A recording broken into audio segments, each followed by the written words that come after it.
Hi, my name's Diane Barnard. I'm a registered nurse and I'm with my ALF training. And today we're going to talk about communicating with the cognitively impaired. And I've prepared a PowerPoint to go along with some of the information that we're going to be having a conversation about.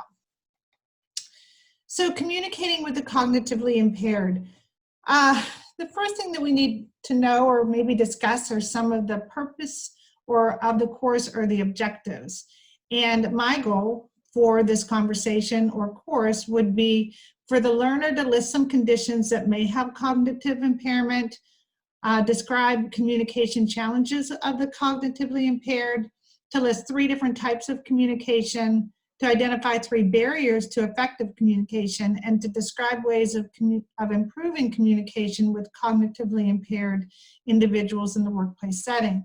And I think the first thing that people need to recognize in healthcare is anyone at any time could be cognitively impaired. It's not always obvious, and it could be transitory. In fact, someone who would present in your emergency room with visibly under the influence of alcohol or drugs would be cognitively impaired. What does cognitive impairment mean? We'll get into that, but it would in some ways mean that they would not be able to utilize the information in the way that it's presented. For the same reason that somebody who's under the influence and may require inpatient psychiatric hospitalization, they would really need to be 302 to be ethical and to be legally responsible, because they can't give consent for a 201 or a voluntary commitment. So just to be clear that there are certain things that cognitive impairment is inherent in and that you should expect it, but you should also widen your viewpoint in thinking that any one of your patients at any given time could have some degree of impairment, and adjust your teaching, your education, your communication style accordingly. So what is communication? I guess we should set the stage for what is communication before we decide if it's good or if we're able to do it well. So communication is the act or process of passing information from one person to another. And then hopefully I'm communication with the audience or the learner right now. I'm in communication with them. But it isn't enough that I am speaking. Communication only occurs is if the recipient actually understands and takes that information in a usable way. And so for communication to occur, the message must pass from the server to the recipient, and in some ways volley back. Even if it's a non-answer, a non-verbal answer in communication, that they've been able to take that information and use it. Many people, it's so many of us have heard, I told you, but did I hear you? So, so many text messages have been sent that have not been received, so many phone calls left unanswered, so many things maybe not understood because of the filter of being fatigued or under the influence. But basically, if we are going to take our time to try to communicate something to someone, it should be kind of important, because why would you try unless it is important to you? And so you really want someone else to take receipt of that information. So what is communication? There's a sender of some kind, there's a receiver, and then there's a message, and there's a medium in which that communication is communicated in. So verbal, oral, written, visual, think of sign language. There's channel, there's all kinds of things to think about in what could impact communication, noise, the feedback. So all of these things you should be able to triage in your mind when communicating with somebody, like, were they able to hear me? Was there something in the way? Did they have their hearing aids in? Was the room too dark for them to see if they're visually impaired? If they read lips. So many things could impact communication. Your job as a caretaker or a caregiver is to make sure that you've at least entertained all of the possible things so that your good teaching and your good work can be received by the person that you want to hear you. So, see if I can move this. So the basic types of communication. we have the written, as we talked about, the oral, the body language, listening, nonverbal, and visual communication such as sign language. And maybe the best communication is when a couple of these work together. The written word is easily misunderstood. The spoken word can be misunderstood as well. In healthcare, it's best to use a variety. Written, obviously, to be able to speak to the person, supported by some kind of written instruction or validation or documentation of what has been communicated. So it covers you, it helps promote learning, it helps promote understanding, and the patient understands and learns, is more compliant with their treatment, so it helps everybody when we communicate well. So let's see, whoops, it doesn't want to move. All right, so examples of written communication. These are so easy to think about: directions, letters, emails, newspapers, instructions, and maps. Those are examples. In healthcare, it would be documentation. It would be able to look at the policy and procedure manuals and understand clearly and implicitly what that person or what you are expected to do in a situation. Could you imagine if somebody writing the policy and procedure manuals, which is your instructional roadmap when there is no supervisory guidance right there, and that's probably what they refer to. Could you imagine if somebody just kind of just wrote, yeah, whatever, or gave examples with poor grammar, colloquialisms, incorrect and unapproved abbreviations? You would not be able to do that. For the same, if you would liken it to making a recipe and someone wrote it in shorthand or some kind of abbreviation no longer used, it would be doubtful that the product or the baked good that you wanted to make would actually resemble what you wanted, because the directions weren't clear. So if you take that analogy of when you want to follow directions, you want them to be clear, you would want the same when you give instructions or directions to your patients.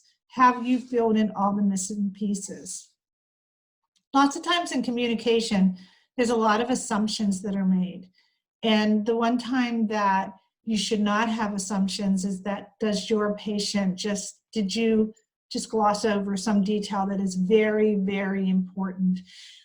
And I think that we prejudge people sometimes.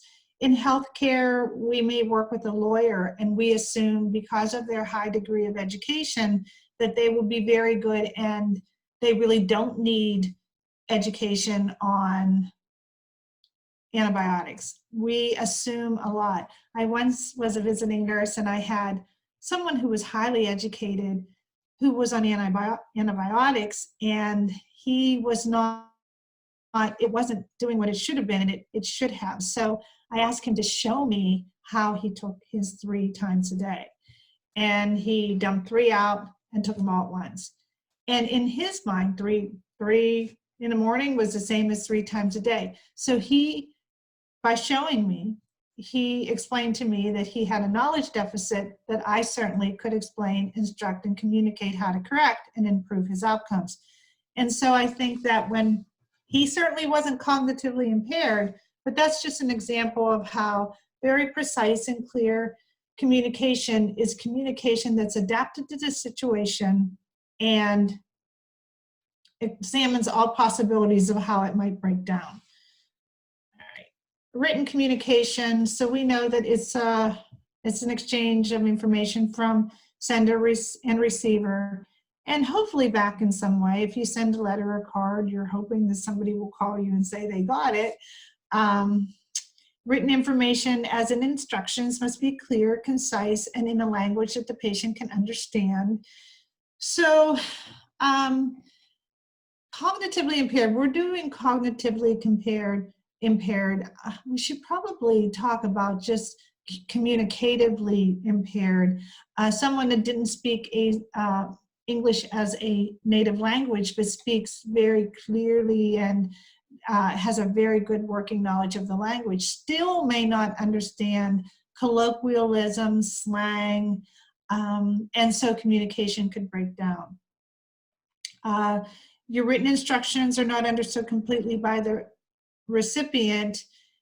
If that does not happen, then good communication did not occur despite your best efforts. I should say it probably wasn't your best effort, but you would go back and always look and say, did I communicate that in a way that the patient can understand?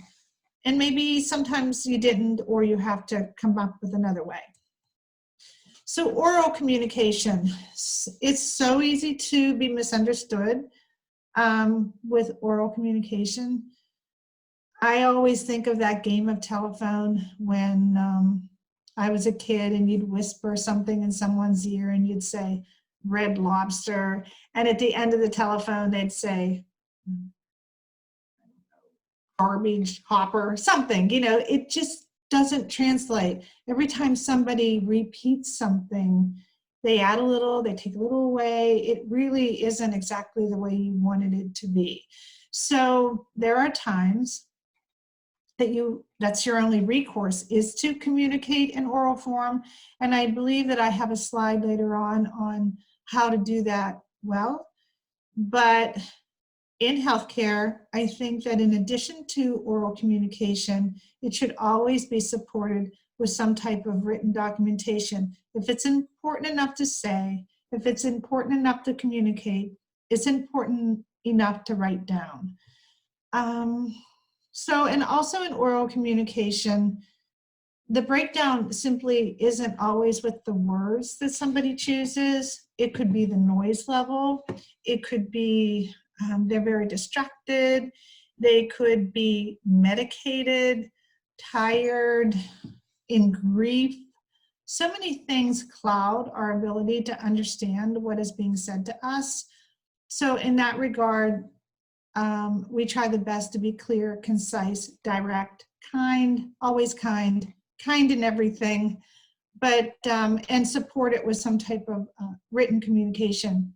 Sometimes when you're communicating difficult things to people or difficult ideas or diagnoses, then maybe if they don't understand, you find somebody that has authority to hear the information, to be in the room with them, and then document it as well.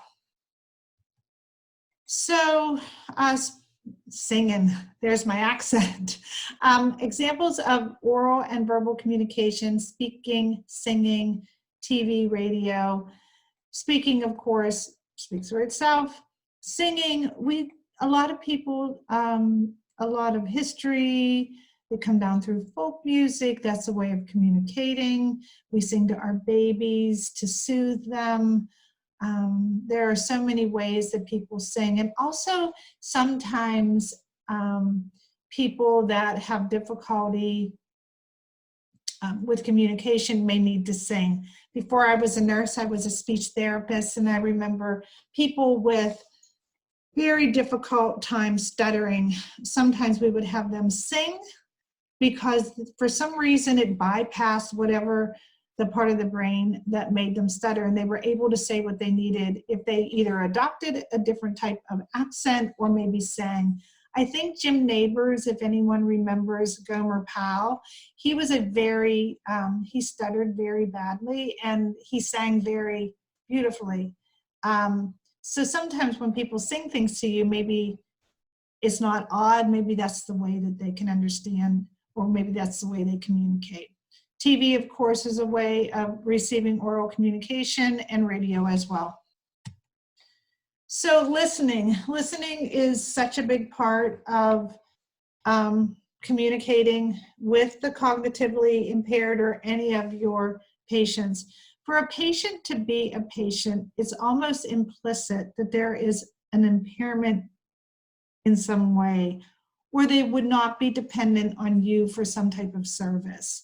So they may not have a cognitive impairment, but they certainly have a learning deficit that you can help fill that gap. How do we know how do we flesh out all the details of what that impairment may be? And it is through observation. We use all of our observational skills. But it isn't just us talking to people. We need to really listen to what they are saying as well. Our objective assessment of them is what we see. Our subjective is reporting what they are saying themselves. So, and that is always, always a big clue. If you learn how to listen and listen well, you will be so much more effective with your patients.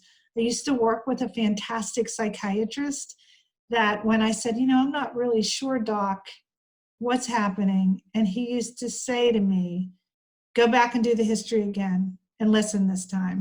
And I'd be like, okay. And I really learned a lot from working with him.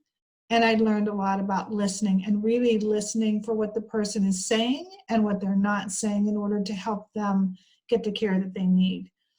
So 6 active listening skills would be, of course, to pay attention, to withhold judgment, to reflect, to clarify, to summarize, and to share. So when we go back and we talk about communication, we're talking about, I think of communication as a volley, almost like a tennis game. Maybe not that fast, but I like to think I'm going to say something. In some ways, I want validation that what I said made sense, didn't make sense, so I can shape, so we can come to center. If we're so far apart and I can't figure out how to teach this person what they need, and my best efforts aren't working, the person best able to help me is the patient. If I'm open to hearing what they're saying or how I need to be different and communicate differently with them, then everybody wins. So paying attention is a given. Paying attention to what they're saying, paying attention to what they're not saying. And that's where cultural diversity, cultural competence comes in, knowing like the type of person that they are they introverted, extroverted, where are they coming from in their life, paying attention to not only the context that you're in, whatever that health situation is, but also the bigger picture for the person, and to withhold judgment. And we would all like to believe that I'm not judgmental, I don't judge people. I mean, of course, hopefully as a healthcare worker, you don't. What I mean by not withholding judgment is people do not like uncertainty, and we're all guilty of this. We want to explain things right away. Anytime we feel uncomfortable, we are very quick to explain, describe, label, to make it work in the way our brain works. So we're like, oh, he must be cranky with me because he's in pain. Like, it's weird how people fill in the gaps. So when I'm talking about withholding judgment, I'm talking about, this is how I do it, because I work with a lot of people. And when I'm not sure what they're saying, or I always, I kind of draw like little pictures of myself, and I put it in the white space of possibility. Like, I think, oh, he might be cranky because he's in pain, but I just put it there as a possibility. It doesn't move to my consideration of probability until he validates it in some way and says, oh, I'm so sorry, I'm cranky, I am in so much pain, or whatever. But I think that as healthcare providers, we are quick to label, describe, define, do whatever. In fact, by doing that, we are judging the situation, and that we're not allowing it to really evolve into what we need to give good care. I hope that makes sense. Anyway, so basically with listening, then you reflect. You reflect a little bit. There's always a little pause or a little reserve where you're thinking, like, did I make sense to that person? No, let me think about, what did I say? Did I describe that the right way? I don't know. Then you clarify. You clarify for the person if you hear them say something as uncomfortable as it might be. If they say something that you don't understand, you say, I'm not sure, let me see if I got this right. Then you say blah, blah, blah, and they're like, yeah, that's exactly it. Or they're like, no, that's not what I meant at all. So you always do kind of like a stop check, and you clarify. Did I hear you correctly? Is this what you wanted to say to me? Am I in receipt of the right information? Then you summarize for them, because it's important. And all the while you're doing this very fluidly, actively, and very quickly, you summarize for them and you say, okay, so let's go over some things that we talked about.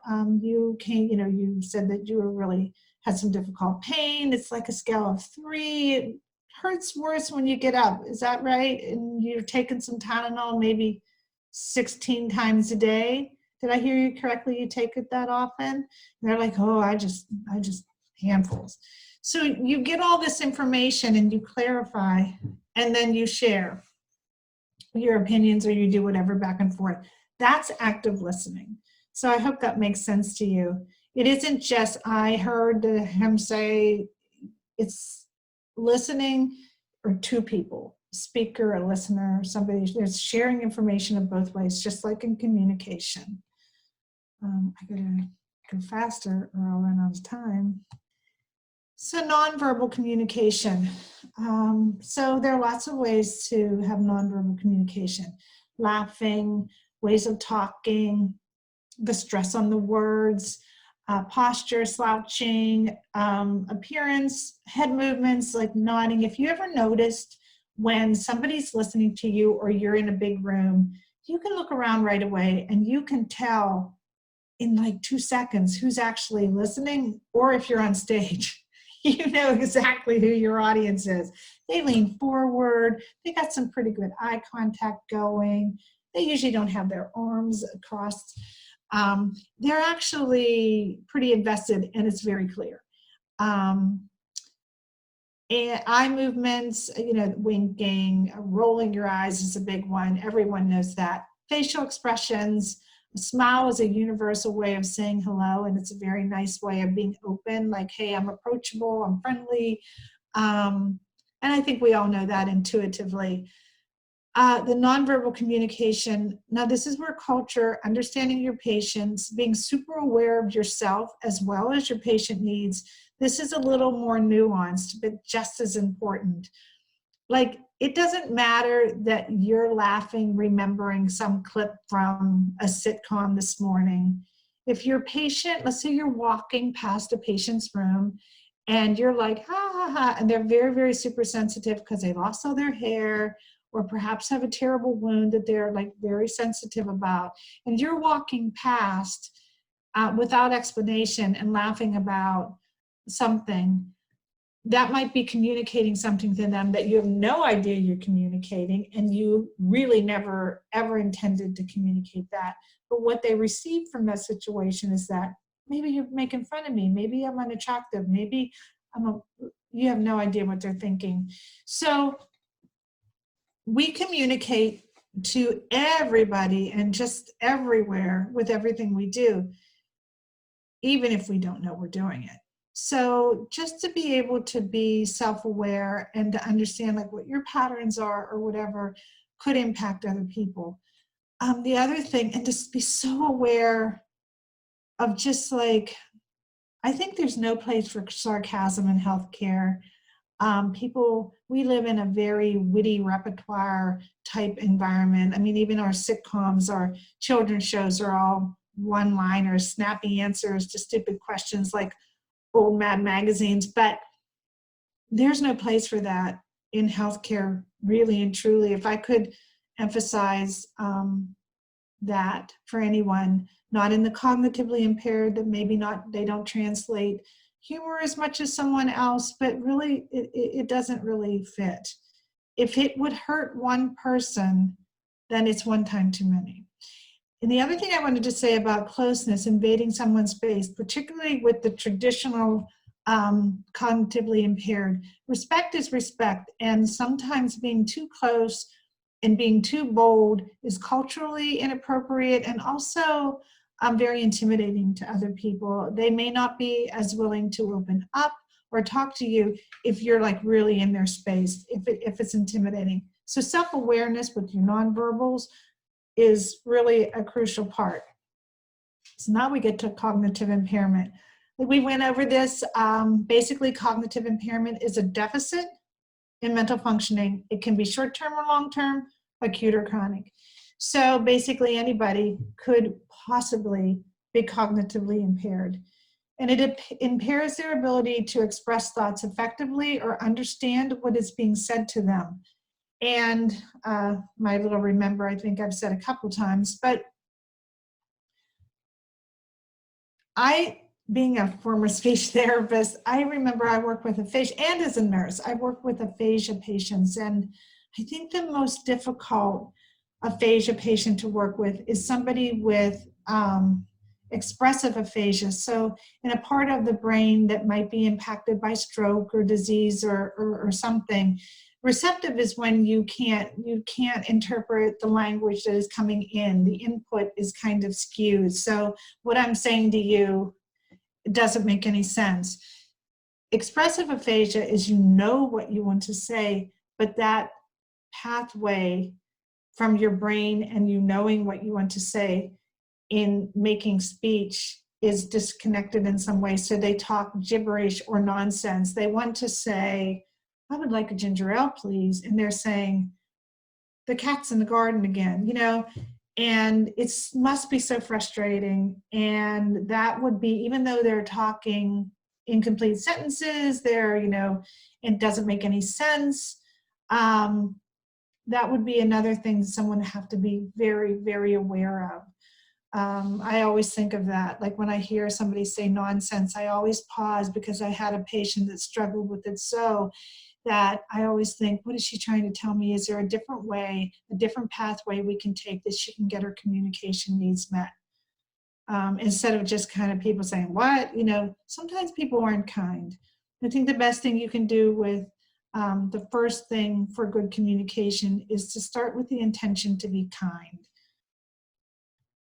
So examples of temporary cognitive impairment, we talked about this under the influence, delirium from medications.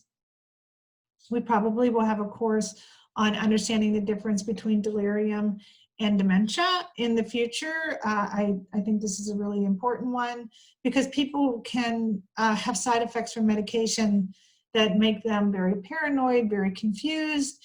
And at that point, they might have been right as rain the day before. There's a colloquialism I shouldn't use. They could have been cognitively okay the day before, and all of a sudden they're talking nonsense. And so even though the instructions that you had given the day before might have been able to be followed, it certainly isn't an option today. You would get them help or whatever. So that can happen. Look at somebody coming out of anesthesia when they take those terrible YouTube videos to embarrass people out of anesthesia. They're totally okay. They're coming out of a medication, but they are talking absolutely nonsense. They have no idea what is being said to them. So that might be a better example. Concussion, other brain injuries, transient ischemic attacks. That's another thing that might impede communication to somebody. I used even though it's an approved abbreviation, maybe someone in this course may not understand what a TIA is. And so that's my bad. Acute mental health crisis, it doesn't mean they have to be psychotic or anything like that. Anxiety, grief, any intense emotion clouds the ability to hear what is being said. So somebody that's in the middle of a panic attack, acute stress, grief, depression, loss, they're not really, their brain is so heavy with other thoughts, they're probably not tuning in to what you're saying completely.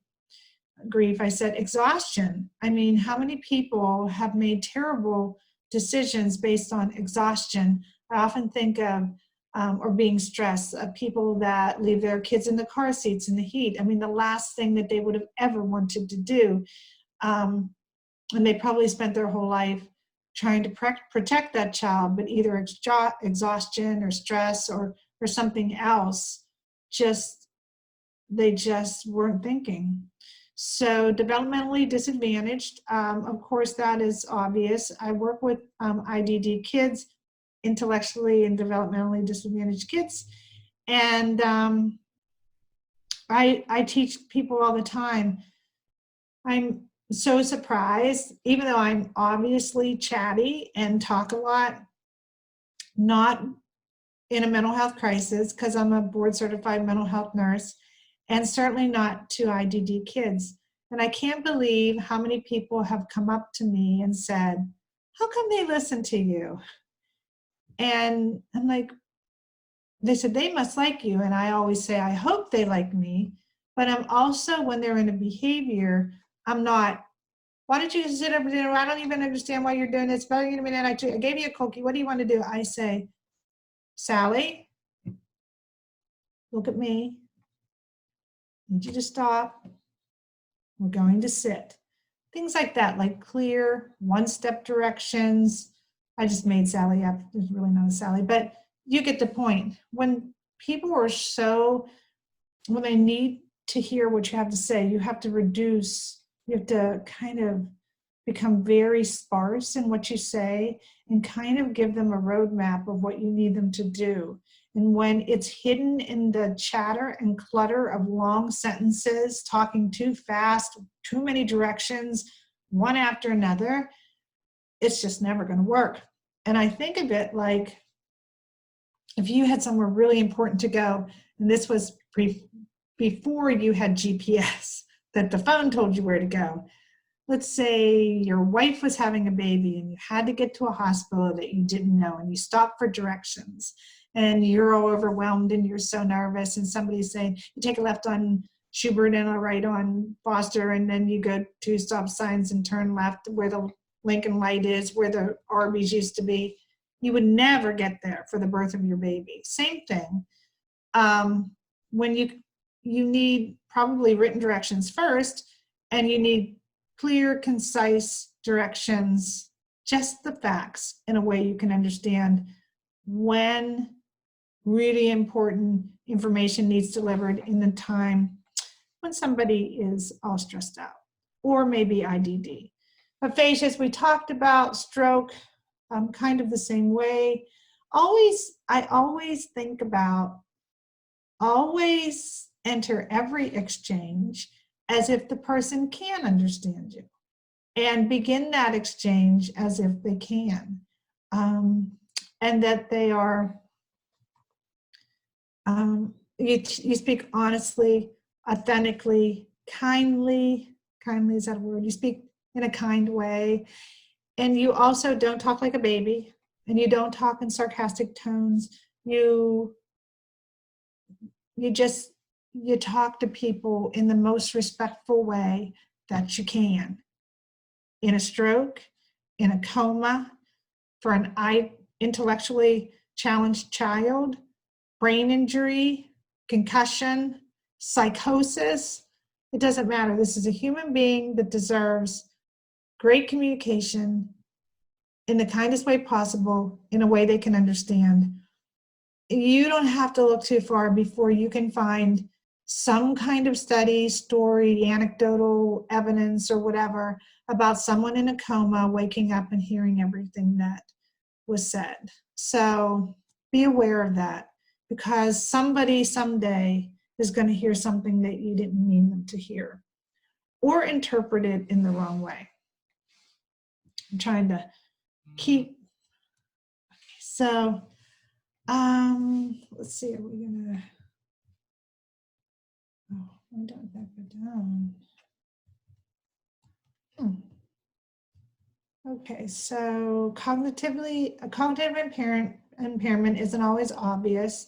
Like I talked to you before, expressive or receptive aphasia, delusional disorder. Like delusional disorder is very deceptive. And it isn't always obvious, and it doesn't often, or maybe I would say in my years of experience as a mental health nurse, it doesn't really rise to the level of intervention until the person starts becoming very paranoid, blameful, or it's just really difficult. And like they're saying somebody's out to get me, somebody's poisoning me, like somebody in maybe an assisted living facility. Like if they're just saying, oh, if they're believing whatever they believe isn't really impacting anyone or inconveniencing them, they can go a long time without really being exposed for having delusional disorder. So someone may just go about and seem a little quirky, and you are educating them on it as if they understand completely, and maybe they don't, or they are factoring in their delusions into what you're saying, which impacts their ability to take the medications or whatever that you're trying to get them to do. So that's one thing I think that's a pretty sneaky disorder where people aren't always really aware. They can be so convincing in their delusions. So that's just something you might want to learn more about on your own time.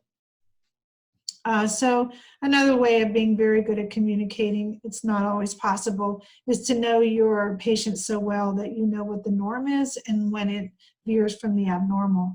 And I've been a nurse such a long time, and they always taught side-to-side comparison. It was something that was wrote in us. Like, we always establish baseline norms for someone. So I can walk instinctively into anywhere from years of doing this and say, hey, your eye's a little puffy and left. And I'm like, I know it isn't. And then later on it developed. How did you know that? It's just, you look, you just know.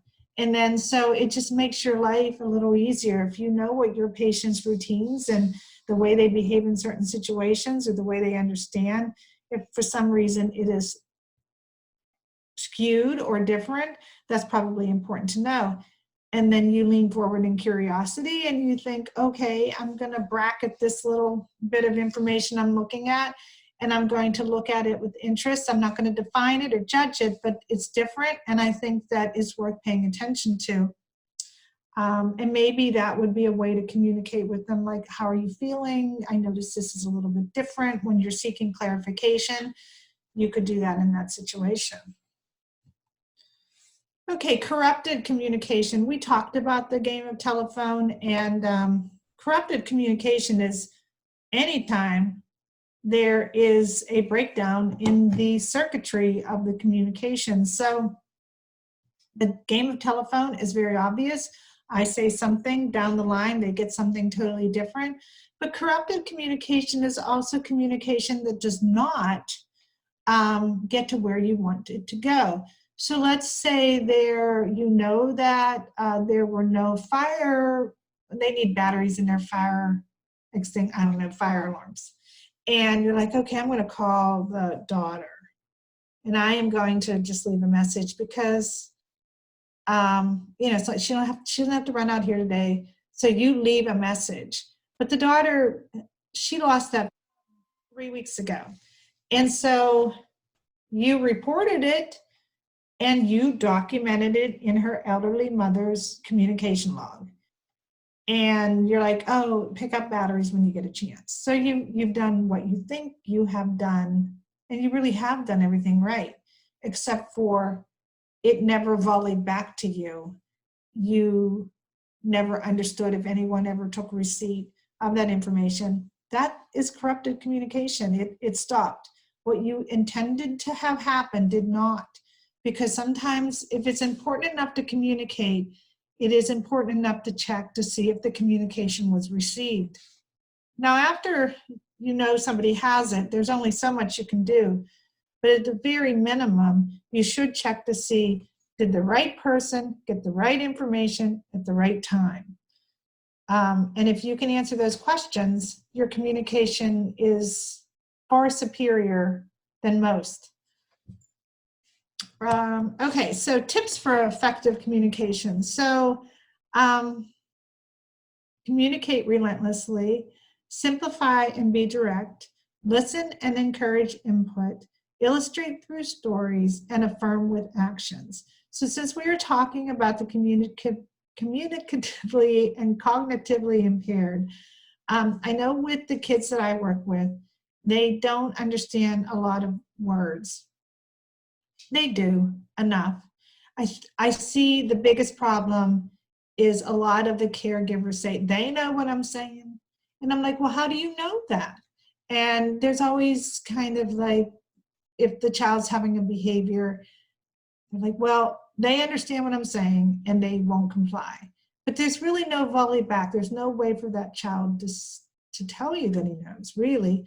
And sometimes there's where that judgment comes in, because the child is very good.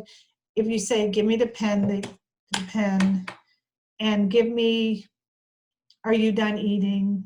Put the plate in the sink. They can follow those single step directions in the best of circumstances, but when you layer on all of those things that we already learned could impair cognition, being fatigued, being tired, starting a new medication, missing their mom, having new caregivers, having too many people talk at once, all of those things have lessened that child's ability to understand. So they're not actually understanding. And so the judgment that you made, they're just being defiant, is and could be possibly an incorrect and unfair one. So communicate relentlessly. When it's important enough to say, it's important enough to be heard.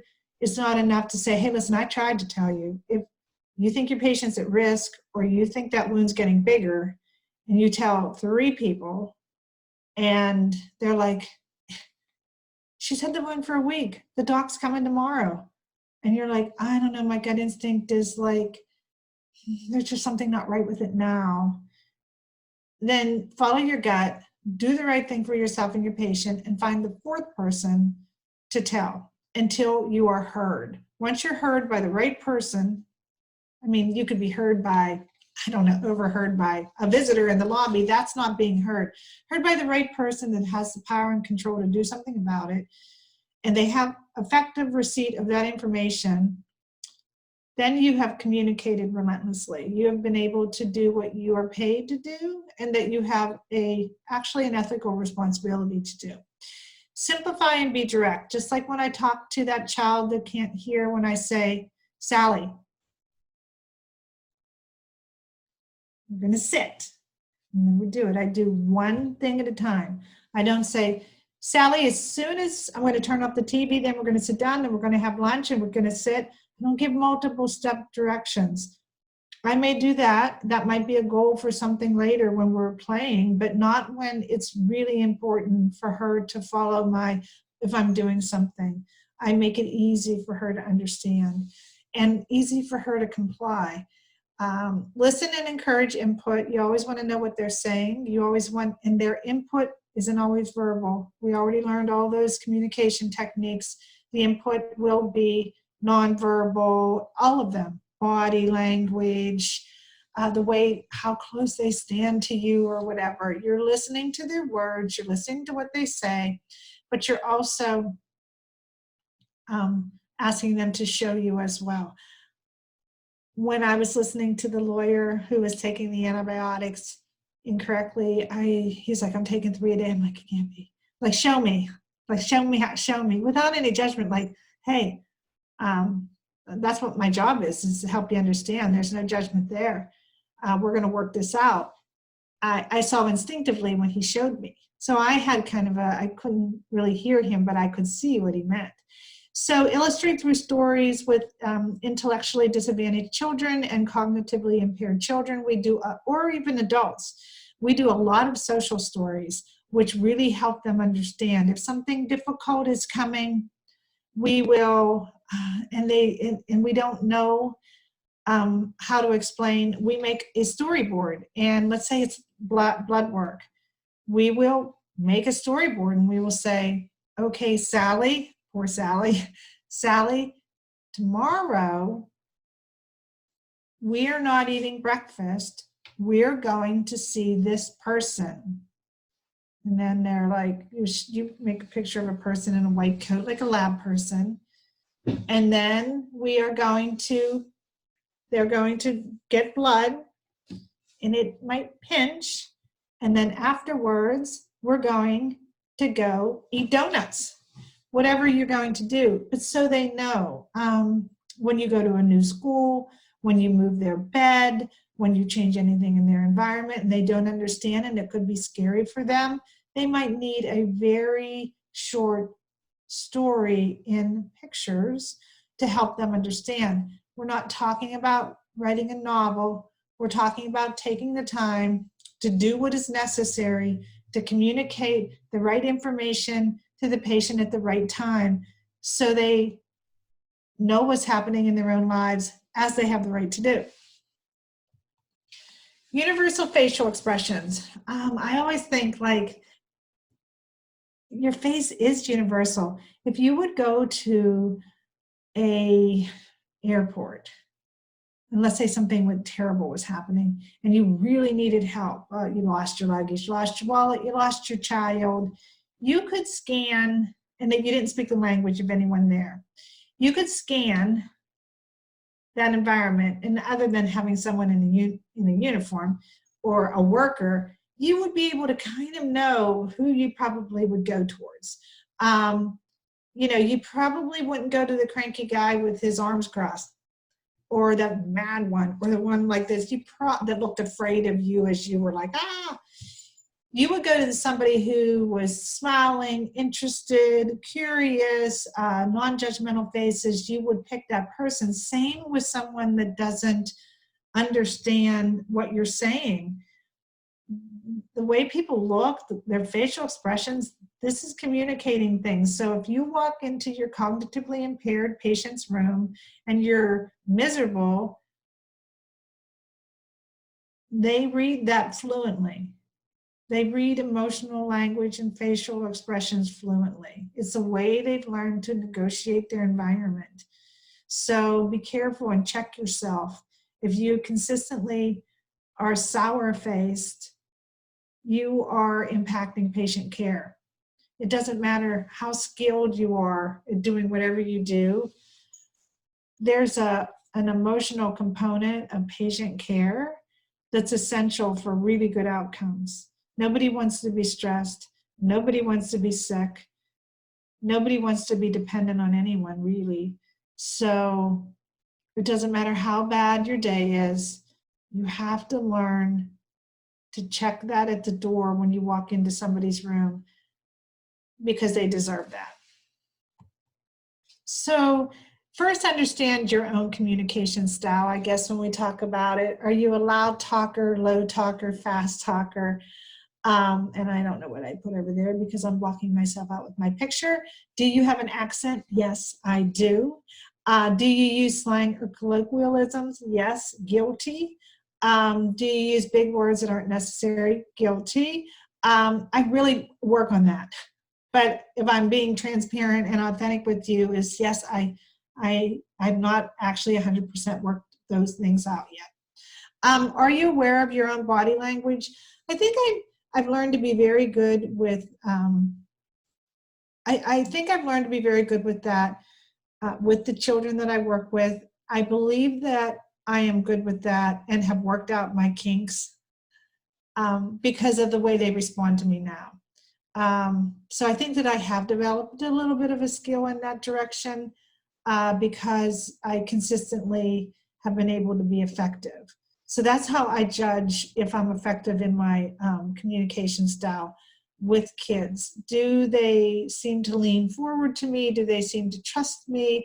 Do they seem to follow my direction? Do they seem to understand? And are they actually doing what I need them to do? And am I being as kind as I can? So that's what I do. Or am I aware of the patient's culture? I think I'm a little better at it now. I think this is a learning curve for all of us because our world is so multicultural. And I think that this is just such an important thing to be aware. Some cultures don't look you in the eye. Some are very loud and boisterous and want to hug you. Some really don't want you within 3 feet of them. So it doesn't matter what your culture is like or your comfort level. You have to be aware of how your patient communicates, because if you're a hugger, it's not reassuring or comforting to the patient who is not. And it's kind of bullying if you continue to invade their personal space if they don't want you to. So you have to communicate back and look at what your patient is communicating. If they're shrinking in fear when you come in the room, and you really are a nice person, then it is probably in some way they feel intimidated by your positioning or loudness or something. So just instead of taking offense, take some direction and figure out, hey, what could I do better here? How could I be better? How could I be more effective? So effective communication is efficient communication. Cut the clutter when it's not important. Basically, when it's important, talk like a news feature. A news feature are pretty much just the facts. I don't think anybody on the news now does news features anymore, but traditionally, if you look it up, it's just the who, what, where, when, how, and why of a situation. There's no opinion. When they start layering in opinions, it's called an op-ed, but really a feature is just like, bam, those things. So when it's important, don't over-explain it. Explain it in just enough words, in a way, in a language that the patient can understand. Choose simple words and speak slowly.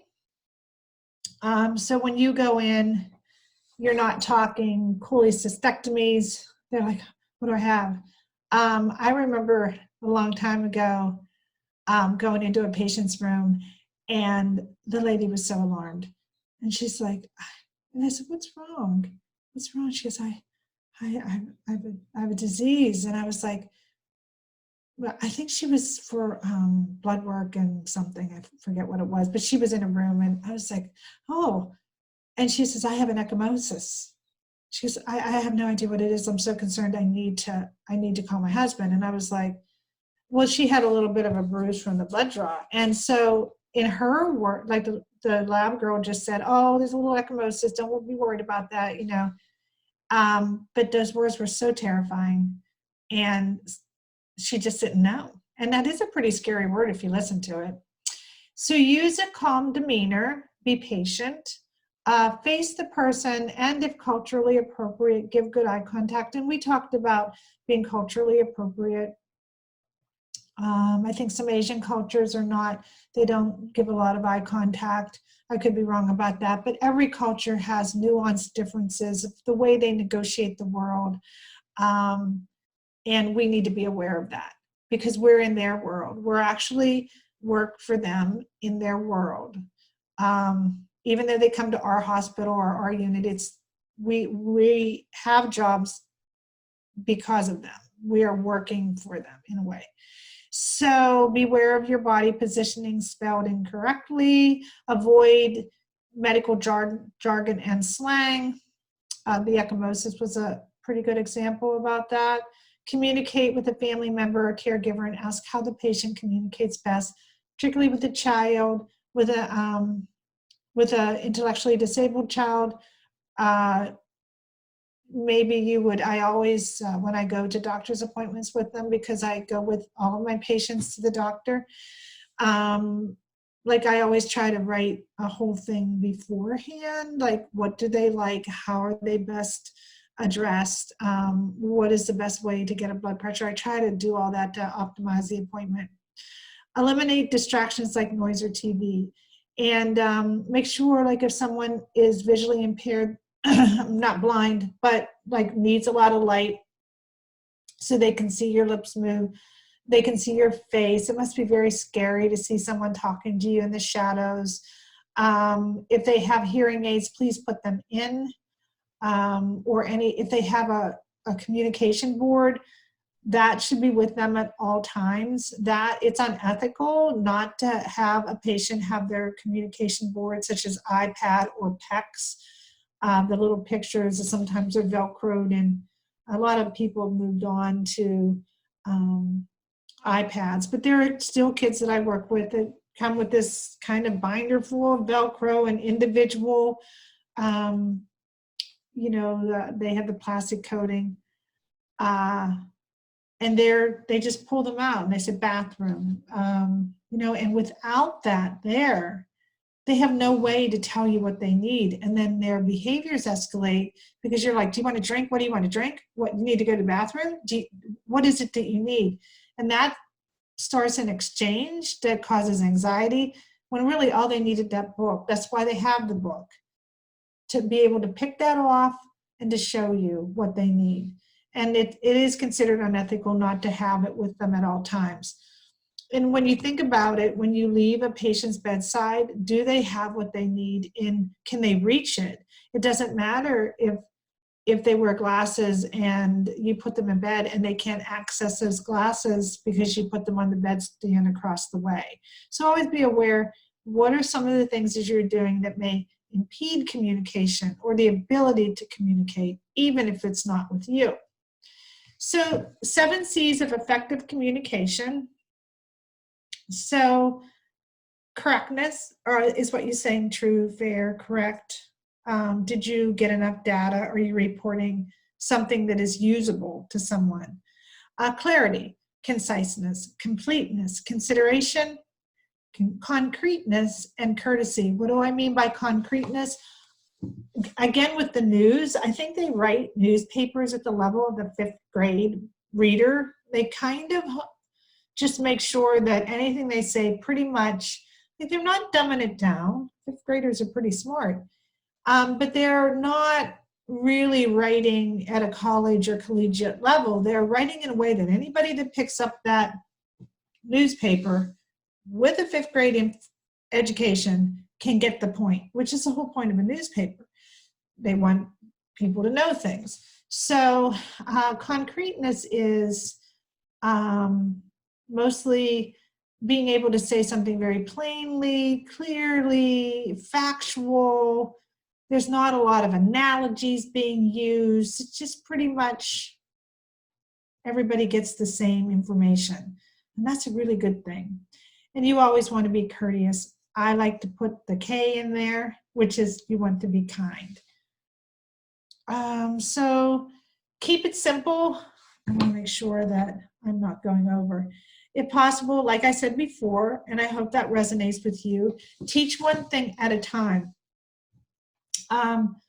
Even with difficult things, everything can be broken down, really. Even they always teach you, if you have this insurmountable task, break it down into usable bits and pieces.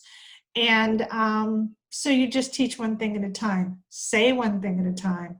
Make sure that person has whatever you wanted them to know first before you move on to the second thing. So I am a big advocate for asking for a return demonstration. That shows me a couple of things. Did the person take receipt of the information, and did I do a good job explaining to them what they needed to know? We're not in the patient's home, the patient's room, because for a chatty conversation. We're there to either help them do something, learn something, be as independent as possible, to be able to do something. So did we do that in the way that we can tell? Did they take receipt of our instructions? Was having a return demonstration. I learned that when I worked in OB. We always, before we sent the people home with their babies, they had to do the return baby bath. And that sounds so silly, like who couldn't bath a baby? Bathing a baby is so intimidating. And even though the mother carried that child for 9 months, and that was terrifying for people. So I don't know if they do that anymore, but before they left the hospital, it was the return baby bath demonstration. It was really quite eye-opening, and I never saw anyone that wasn't really glad we did it. Most people said, thank goodness, I think I would have gotten home, I would have never known what to do. So always assume that somebody has a learning deficit, even if they've carried the baby, delivered the baby, they still may need some help. And all your patients, and you are like that too. So draw pictures if appropriate, like we do those, we call them social stories, where we just draw pictures or cut pictures out, or draw something for them. Like, did anyone ever draw you a map when you needed to go somewhere and you were very grateful for that? It can be very simple. We talked about the communication device, how you have to make certain it's accessible. You talk slowly and distinctly, but never louder. Unless somebody says, I can't hear you, can you speak up? Just assume, please, people have a tendency to talk to older people very loud. And I have never known one, never, that wasn't somehow offended by that, even if they never say anything. As soon as that person leaves, they always say, I have no idea why they talk so loud. If I've heard that, like I hear that a lot. So when it counts, do not talk across the room or while moving. Remember, there are so many barriers or obstacles that your voice has to go through. It has to cut through the TV. Maybe somebody has a hearing impairment. Maybe somebody's in pain. Maybe you mumble. There could be all kinds of things. If it's worth saying, take a second, sit down in front of them, look them in the eye if it's appropriate, speak slowly and distinctly, and say what you have to say. You know, I know for myself, if I'm reading a book, I can hear nothing. I have an amazing ability to tune the world out. And somebody said, I stood right here and told you, Diane. And I'm like, you probably did. Did I answer? They're like, no. And I'm like, was I reading? And they're like, yes. And I said, I didn't hear you. And so that's like that for, I'm not special. I imagine it's like that for many people doing something that you're involved in and focused. You focus means you're tuning other things out. So when you're looking at somebody or somebody says, hey, can I have a minute of your time? Will you look at me a second? I always do that with my kids. I say, look at me, look at me. And they'll be like, and then I see their eyes like, right, and I said, I'm in. I always, as soon as I see their eyes like flash recognition, I'm like, I'm in. I'm going to start talking now. And so establish routines in communication. I love routines in communication. I think that any routine builds a structure that other things can grow. It's almost like, I think, like when you want to talk about things, sometimes you'll say, let's go get a cup of coffee. Then it kind of sets the stage for what will follow. So any type of routine in communication that you can establish, and all of them would be unique depending on the people, is usually a good thing. So always give the person time to answer, even if you're uncomfortable with the answer. And I always like to, as a psychiatric nurse, I've heard so many stories. Unbelievably, even though I talk a lot, because on this I have to talk a lot, I'm super quiet and listen a lot when I'm with my patients. And lots of times at the end, I will say, is there more you want to tell me? They'll stop, and there's more. And I'll say, is there any more? And then after that, I'll say, is there any more? Like we go through sub-levels and, sub-basements down until there is no more. And then when we're at the no more, then that's the place where we start. And there's always more if you give someone a chance to move through the discomfort of the conversation and onto the real content of it. We talked about having all of their adaptive devices in the room. That's something that you need to do. Let's see, when communication goes wrong. And then I think we're down to our last slide. So when communication goes wrong, and it goes wrong so many times, I mean, look at the world. We're all miscommunicating. You could just start again. Once you identify, I do it all the time. I'm like, you know what, I think I misunderstood. I don't think we're talking about what I think we need to talk about. We can talk about that later, but right now, can we really start over and talk about your medication right now and how we're going to set that up? Help me. Can you help me with this?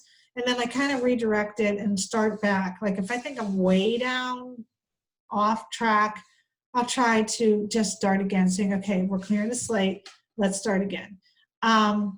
Do not argue or correct a patient.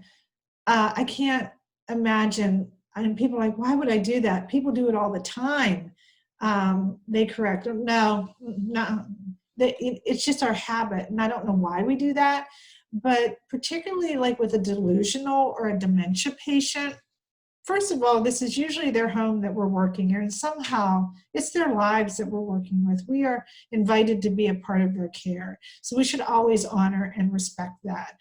And I've had people always correct. The example that I like to give is I had a woman in not assisted living, but in a dementia unit who every day thought her husband was coming for lunch. And every day the staff would tell her that he was deceased. And every day she would experience full-blown grief for hours until she forgot again. And the next day it started again. And so, was that correct information that her husband is deceased? Absolutely, he died. Was it right to tell her? No, I don't think so. So you're not going to make up a story, but you may redirect or do something differently. What we would say is, Mrs. McGillicuddy, I made up the name, he's not here right now, but we're going to lunch, and I think we have ravioli today, and that's your favorite. Do you think they're going to have bread today? And she goes, oh, I don't know, but I really like their Italian bread. And then we go to lunch, and then we just, and is it deceptive? Yes, in a way. Not, we're not saying he isn't deceased, but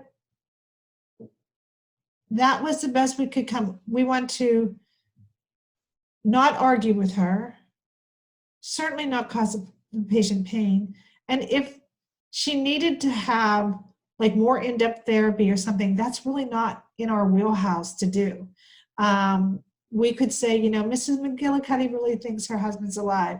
You just rise on up to some kind of person with the professional chops to handle that. But in the meantime, do not argue or correct a patient. Redirect, reflect, ask for help from your supervisor, do whatever you need to do. But try, well, succeed in not redirecting them or correcting them. That is not to say that you don't say, I see that when you have a good rapport with somebody, you can say, oh, wait a minute, I think I see what's happening with your medications. This is what you're doing. The doctor would really like you to do it this way. Let's go over this way and see, like, you know, we'll do it this way and see what happens. And you can redirect and you can reframe and you can get them on the right track without being argumentative, correcting, or demeaning. All right, so I think, whoa, we may be to the end.